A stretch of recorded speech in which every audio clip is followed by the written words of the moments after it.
is the last chance for Mitchell Trubisky. What is going on, y'all? Faiz Sports Talk back at it with another video talking, of course, some NFL here to talk about the Chicago Bears and more specifically, talk about Mitchell Trubisky, who I have told you guys is reportedly expected to start at quarterback under center versus the Green Bay Packers on Sunday Night Football. So, I want to talk about the fact of if Mitchell Trubisky can take advantage of this last chance, this last opportunity in his career as a Chicago Bear and turn things around. So guys, if you're new to the channel, make sure to go ahead and subscribe if you have not done so already. I do talk Chicago Bears here a lot on the channel, and you're not going to want to miss out. Make sure to follow me also on my social media links down below for my Twitter, Instagram, all that good stuff. Reach out, ask questions. Do what it is you got to do. Let's get into it. So I do want to give a quick shout out to my good buddy on Twitter, Eric Lambert, who gave me the inspiration for this video. Okay, so he basically put out an article where he talked about Mitchell Trubisky having his Kyle Fuller moment in his comeback. And what does that mean? Basically, we know that these last 6 games could be the last 6 games of Mitchell Trubisky's career in Chicago. Why? Because he's a free agent after this year. Okay? And that's because the Bears declined his 5th-year player option. Well, guess who else's 5th-year player option the Bears have declined before? You guessed it, it's Kyle Fuller. And Kyle Fuller went from, a guy who's considered to be a bust, a guy who's considered to be, underperforming, and turned into a guy who got a contract and a guy who's become one of the best at his position, a Pro Bowler at his position, and quite frankly, to me still, one of the most underrated at his position. So Kyle Fuller did all that, okay, after getting his 5th-year player option decline. Could the same thing happen to Mitchell Trubisky? Again, highly unlikely. But the reason I want to talk about this is because there's interesting circumstances here at play, folks. All right? Work with me here. All right? This is the first time in Mitchell Trubisky's career that he got benched outside of his rookie season when, again, he was expected to start off the bench. And he really technically didn't get benched. He started from the bench because we signed Mike Glennon, who is starting this week, by the way, funny enough. So Mitchell Trubisky, since then, had never been benched. And now in his 4th year, 3 games in, he gets benched. So I'm sure he's had an interesting perspective for the last 2 months to be able to take a look and see, oh man, look, Mitchell Trubisky's NFL career may not be on the line. Like, he can literally do whatever he wants in these 6 games and still get a backup quarterback gig, I believe, in the NFL. Because like I mentioned, Mike Glennon is starting in this league. He's been a backup quarterback. We've got plenty of backup quarterbacks. Blake Bortles, you get my point here, right?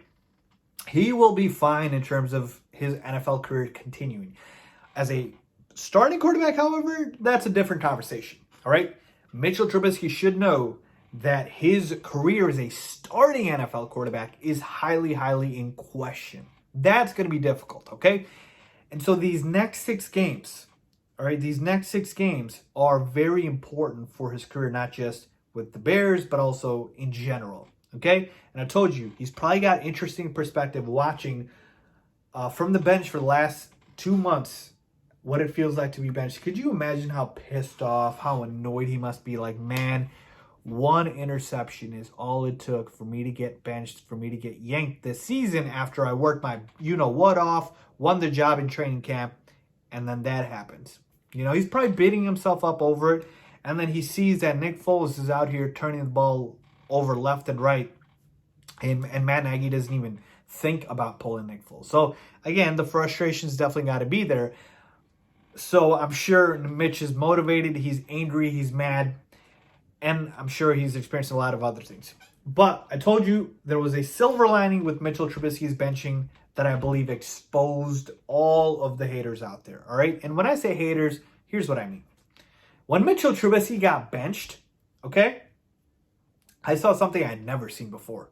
Because when Mitchell Trubisky was the starting quarterback for the Bears, all right? And I've been called a Mitch apologist, so I know this better than anybody, all right? When Mitchell Trubisky was the starting quarterback for the Chicago Bears, and he would make a bad play, let's say it was a bad throw, bad decision, whatever the case may be, inaccurate throw. All right? He makes a bad play. All of a sudden, Twitter blows up, social media blows up, and everybody goes and comes for Mitchell Trubisky's head saying, oh my God, how does he make that throw? He's such a bust. He's garbage. He's this, that, blah, blah, blah. All right? And this includes fans, analysts, Bears fans, well, everybody pretty much, okay? And I don't want to say everybody. Maybe, the people that I'm talking about, you guys know what I'm talking about here. And that's what would happen, all right? Mitch would make a bad play, and that's what would happen. Everybody would say Mitch is garbage. He's trash. Nick Foles comes in, all right? Nick Foles comes in. It's so funny. And he would make the same exact throw, type of throw, bad decision-making, bad throw, inaccurate throw. And all of a sudden, oh my God, the Bears' offensive line can't protect. That's why Nick Foles didn't have time to make a better throw. Oh my God, what play call is Matt Nagy calling? What kind of decision is that to help Nick Foles make a throw? Oh, the receiver could have done a better job of trying to, run a better route or get open or hold on to the football.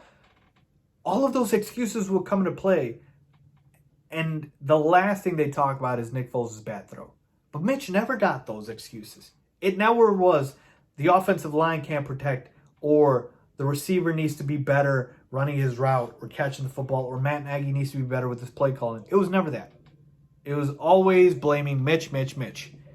And when he got benched, the double standards got exposed and the warts on this offense got exposed because you know what? This offense was even more garbage without Mitchell Trubisky. With Mitchell Trubisky, the offense was still bad, but man, it went to worse without Mitchell Trubisky. And that's the one good silver line, like I told you. Well, two good things. It exposed all the double standard haters out there, and it exposed the fact that Matt Nagy was still a garbage play caller without Mitchell Trubisky. The offense still couldn't move the football. Nick Foles overrated. Like all of these things were exposed without Mitchell Trubisky. So he's had to see this on the bench for the last 2 months. So think about that. I basically say all this to say is that Mitch is coming in with this in his mindset, a different perspective, all right? And knowing that this is his last opportunity to make something of himself in the next 6 games. All right, so here are the scenarios. All right, I'll break it all down. More than likely, Mitchell Trubisky, if he plays how he's played his entire career, which is, again, inconsistent, but loads of talent. We've seen bad decision-making, inaccurate throws, etc. But then we see, ball in a string type of throws. We've seen 40, 50-yard runs showing his athletic ability. All of the gifts that made him the number 2 overall pick. If we see the inconsistency, same that he hasn't been able to string along for drives, games, period, then the Bears don't bring Mitchell Trubisky back and he's a free agent and he walks after this year. That's probably the most likely scenario. But there's 2 scenarios where something could happen. Scenario number 1. How does Mitchell Trubisky get a contract extension, Faiz? Wow. Contract extension, like extending him past not just next season, but seasons past that? We'd have to get to the Super Bowl and probably win the Super Bowl. Yeah, unrealistic, I know, but that's the only way I see it. Honestly, folks, that's the only way I see it. Get to the Super Bowl and or win the Super Bowl. But there's another scenario, told you, which is, could they franchise tag him? I believe so. There is a way to franchise tag Mitchell Trubisky, and the other scenario in which that happens is if I believe he plays really well and is maybe not just the reason, but one of the reasons the Bears turned their season around and we have to make the playoffs. All right? So one scenario involves the Super Bowl to get a contract extension. The other scenario involves making the playoffs. So one of those 2 things has to happen for Mitch to continue his career in Chicago. Otherwise, I don't see it. If the Bears miss the playoffs, they're just going to let Mitchell Trubisky go and try to start all over with another quarterback, maybe bring back Nick Foles. God, I don't even want to talk about that. But point being is, that is what it would take. So there's a lot at stake here, a lot on the line here for Mitch, all right? This is his career on the line as a starting quarterback in the NFL. And it's so funny. You can write this. You couldn't write this better, folks. You're talking about a number 2 overall pick getting benched in his 4th season after working his butt off, right? Like I mentioned, to win the starting job, and then he makes his triumphant return because Nick Foles isn't able to stay healthy on Sunday Night Football against the arch rival Green Bay Packers. Again, I feel like I'm hyping the heck out of this, and it might be for no reason. But again, it's just fun sometimes as a fan. Ultimately, folks, this is his last chance. This is his last opportunity. So you guys always ask me, Faiz, what would it take for Mitch to stay and remain with the Bears? That's what it would take.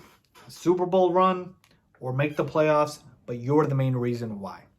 So Mitch has 6 games to turn it around. Let's see if he does it. You know I'll be rooting for him, but you know what? Regardless of what happens here, folks, I'm telling you, the double standards got exposed when Mitchell Trubisky was benched. The double standards and all the warts on this offense. So don't expect, and please don't put the pressure on Mitch to come back and fix everything, because you saw that without Mitch, it's not just Mitch, it's everything else that's broken. Right? Mitch isn't going to fix the offensive line. He's not going to fix garbage play calling. He's not going to fix receivers maybe dropping balls, but he's going to do what he can. All right, so that's what I want people to understand is, again, Mitchell Trubisky has pressure on him in these next 6 games in a way where he wants to turn his career around, but you can also look at it and say he doesn't have any pressure on him because, again, nobody expects anything anymore from Mitchell Trubisky. And maybe that's the way he wants it. Maybe it's the way he doesn't. But either which way, folks, I'm going to be rooting for Mitch. This might be the last 6 games we see Mitchell Trubisky in a Chicago Bears uniform. And for better or worse, folks, I feel like he's given it all, even if it didn't work out. So those are my thoughts, folks. Let me know what you guys think. Leave a comment down below if you agree with me or disagree. As always, thanks for watching.